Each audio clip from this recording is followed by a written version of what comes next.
Hello guys, welcome to my channel banker बनो। तो आज हम डिस्कस करेंगे mains banking mains exam sources और रिसोर्सेस के बारे में, जो कि काफ़ी इम्पोर्टेंट टॉपिक है, क्योंकि असली में मेंस में ही काम होता है जो होना है। प्रीलिम्स एक क्वालिफाइंग नेचर का एग्ज़ाम होता है।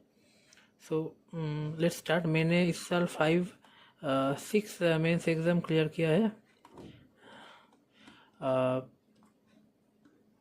जो कि है RRB PO and clerk, IBPS PO and clerk and SBI PO, और RBI असिस्टेंट मेरा नहीं हुआ मैं इसका। SBI क्लर्क भी पेंडिंग है, और LIC ADO भी मैंने मतलब क्लियर किया था इंटरव्यू में, मतलब मेरा नहीं हुआ था।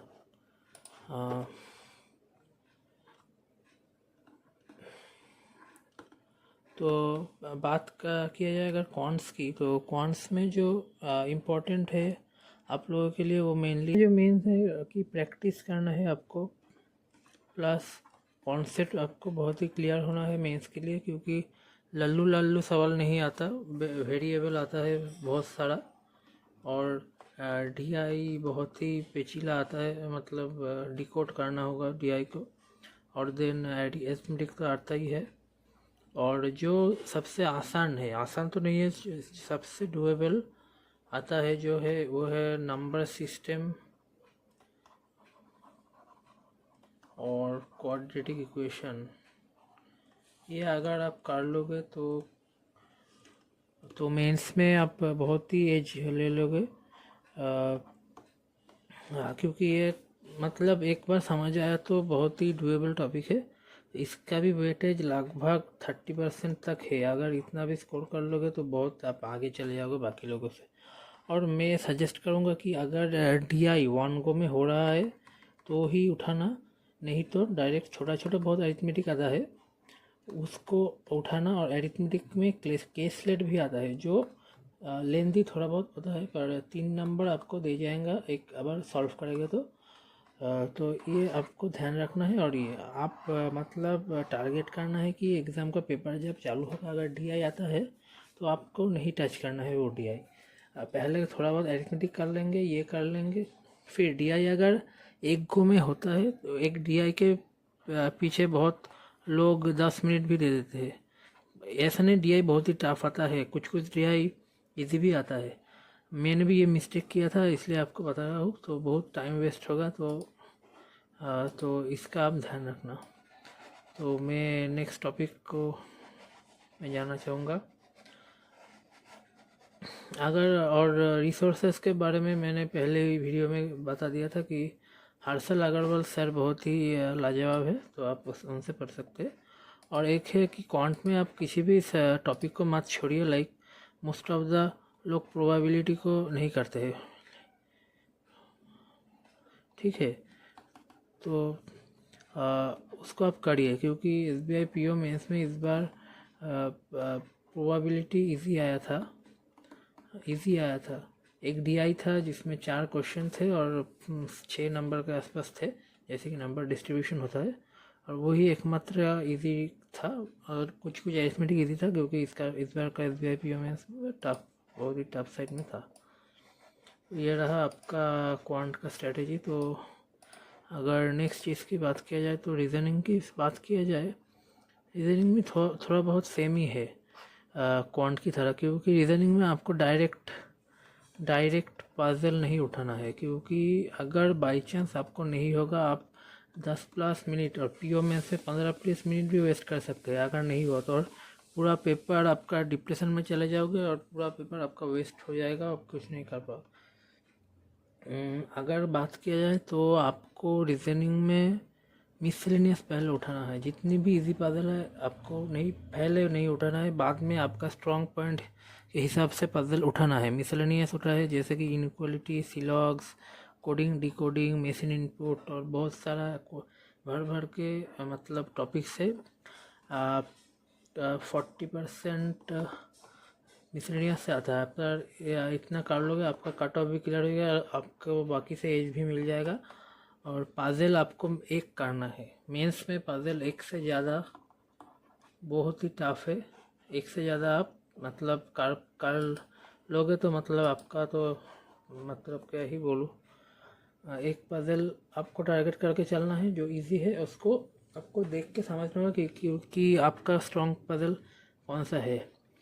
मेरा जैसे ब्लड रिलेशन का पजल वीक था, और नंबर बेस्ड पजल जैसे कि age, number based puzzle weak था, जैसे कि एज बेस्ड, और जैसे नंबर बेस्ड आधा है प्रीलिम्स में नहीं मेंस में, क्योंकि नंबर का बहुत ही इसका कम, इसका ज़्यादा, इसका मल्टीप्लाइड बाई ईयर एज जो होता है वो बहुत ही मुझे तंग करता था। तो मैंने जो जो गलती किया है मेंस में इस बार वो भी बता रहा हूँ।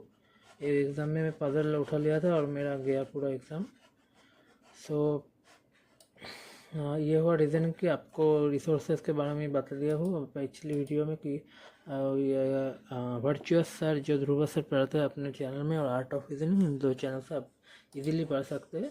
और इन दो जो क्लासेस होता है मैथ्स में आप रेगुलर कीजिए, और प्रैक्टिस और क्वांट और reasoning practice very much important है, क्योंकि अगर आप प्रैक्टिस नहीं करोगे तो मतलब स्ट्रैटेजी सुनकर कुछ नहीं होगा। आशा करता हूँ कि आप लोग ऑलरेडी स्टार्ट कर दिए होंगे, क्योंकि अगस्त में आरआरबी का एग्ज़ाम स्टार्ट हो जाएगा पीओ एंड क्लार्क, तो स्टार्ट ज़रूर कर दीजिए अगर नहीं किया है तो नेक्स्ट टॉपिक है हमारे पास इंग्लिश में ज़्यादा कुछ बोलने का नहीं है, क्योंकि इंग्लिश एक सब्जेक्ट के तरह पढ़ोगे तो नहीं होगा शायद, क्योंकि ये एक लैंग्वेज की तरह समझना होगा। पीओ मेंस में इंग्लिश टफर साइड में होता है, क्योंकि इसमें मतलब थोड़ा वोकैब्स और बाकी ग्रामर भी टफ आता है। क्लार्क मीन्स में आप कह सकते हैं कि इंग्लिश डूएबल होता है,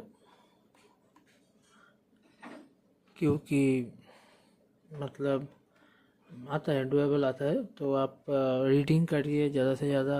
जो यूट्यूब में फ्री क्लासेस होते हैं टीचर्स के, विशाल सर, निमिषा मैम और बाकी बहुत अच्छे टीचर्स है, इनका आप वीडियो देख सकते हैं, प्रैक्टिस कर सकते हैं, प्रैक्टिस कर मॉक को एनालाइज कर सकते हैं। मॉक को एनालाइज करना बहुत ज़रूरी है कि इंग्लिश में ज़्यादातर बच्चों का एक्यूरेसी बहुत घटिया होता है। तो आप देखो, अगर आपका 60-70% एक्यूरेसी है, और 30% कहाँ पर गिर रहा है एक्यूरेसी, उसको देखो, उस टॉपिक को बार बार रिवाइज करो, तो आपका काफ़ी स्ट्रांग हो जाएगा इंग्लिश। अगर next of most important for mains, most important क्यों मैं इसलिए बोल रहा हूँ क्योंकि ये है एक सिलेक्टेड और नॉन सिलेक्टेड कैंडिडेट के बीच में बैरियर। क्योंकि क्वांट रीजनिंग तो सभी प्रैक्टिस करते हैं, जो 6 मंथ का करंट अफेयर करते हैं वही सिलेक्शन लेके जाता है। ऐसा नहीं कि जो नहीं करते बहुत नहीं ले पाते सिलेक्शन, ऐसा लोग बहुत ही रेयर है जो करंट अफेयर ठीक से ना करके भी मतलब सिलेक्शन ले जाता है। करंट अफेयर्स को आपको मिनिमम 3 टाइम्स रिविजन करना ही है, मिनिमम कर रहे हो। इसका नीचे करोगे तो कुछ नहीं याद रहेगा, एग्ज़ाम में कुछ नहीं कर पाओगे, तुक्का लगाना होगा। अगर पॉसिबल है तो 4 बार भी कर लो। जितना ज़्यादा रिवीजन और उतना ज़्यादा सोर्सेस मत फॉलो करो। सोर्सेस के बारे में मैं पहले वीडियो में बात कर चुका हूँ। आप एफएस क्लाउड करो, आप स्मार्ट कीड़ा मॉक ड्रिल करो, और वीडियो सोर्सेस के लिए GAYP यूज़ करो। आपका 50% स्कोर आराम से आ जाएगा अगर ढंग से करोगे तो। क्योंकि करंट अफेयर का लेवल कभी आप वन लाइनर के ऊपर रिलाई मत करना। डेप्थ मतलब एफएयर स्काउट के जो पॉकेट है उसमें 5-6 लाइन का डेप्थ में एक टॉपिक के बारे में, एक पॉइंट के बारे में दिया हुआ है, वैसा करो। स्मार्ट कीड़ा में भी स्मार्ट पॉइंट से ये भाई पीयूष सर भी एक मतलब एक पॉइंट को उसका मतलब पूरा निचोड़ के बताता है, तो वो भी आप कॉपी में नोट करके वो ऐसे ही पढ़ सकते हो। मैं डेली नहीं पढ़ता था, मैं मंथली पढ़ता था। तो आपको जैसा लगे वैसा करो। मैं मंथली प्रेफर करूँगा डेली की बजाय। और नोट्स सिर्फ टीचर्स का भी मतलब जिन टीचर के, एक टीचर का ही नोट बनाना, मतलब जो GAYP से उसको नोट बनाना। बाकी अगर डेली करते हो तो नोट तो बनाना ही होगा, कुछ करना है। मैं तो नोट ज़्यादा बनाता नहीं था, क्योंकि इन PDF से ही पढ़ता था। तो ये रहा करंट अफेयर की स्ट्रेटेजी। तो हम नेक्स्ट वीडियो मतलब क्या लाऊँ, मुझे सोचना पड़ेगा कि मैं सोच रहा हूँ कि बेस्ट मॉक टेस्ट कौन सा है उसके बारे में मैं नेक्स्ट वीडियो लाऊंगा। तो दैट्स इट। आप ऐसे पढ़ोगे तो चांसेस है आपका काफ़ी सिलेक्शन का। तो आप देख ही रहे हो वैकेंसी दिन दिन कम रहा है, तो work hard and achieve your dream. So that's it and goodbye. Thank you.